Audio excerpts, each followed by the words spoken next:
हाँ बोल। हेलो। गौरा जी के भजन में ये बताइए कि गौरा जी कितनी तपस्या की थी तब भोले जी को पाई थी। एक जन्म में तो उनका परित्याग हो गया था जब वो सती हो गई थी, लेकिन भोले जी को इतना रीझ गई थी कि उन्होंने फिर तपस्या की और फिर से उनको प्राप्त किया।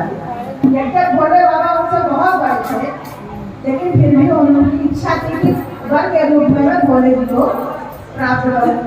उनकी सखियां गौरा जी से पूछ रही हैं, कैसे पूछ रही है, गीत के माध्यम से सुनेगा, बड़ा मजा आएगा।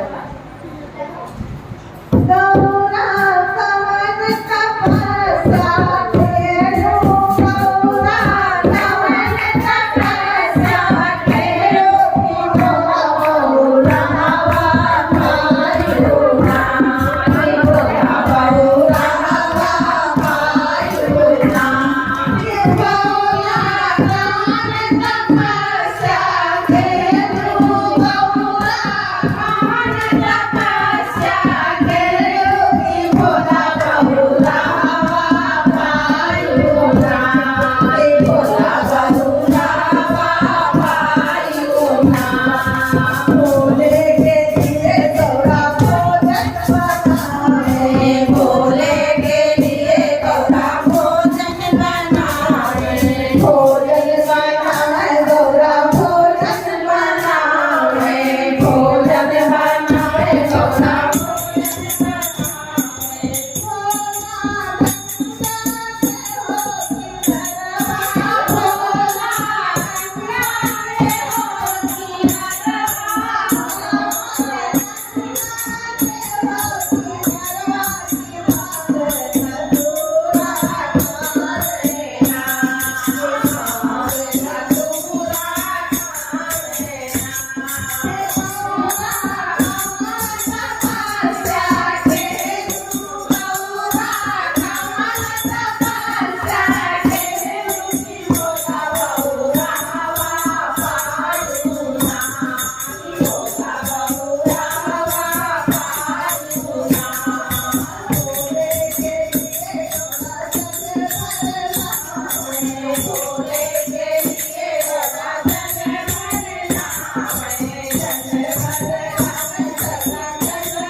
Oh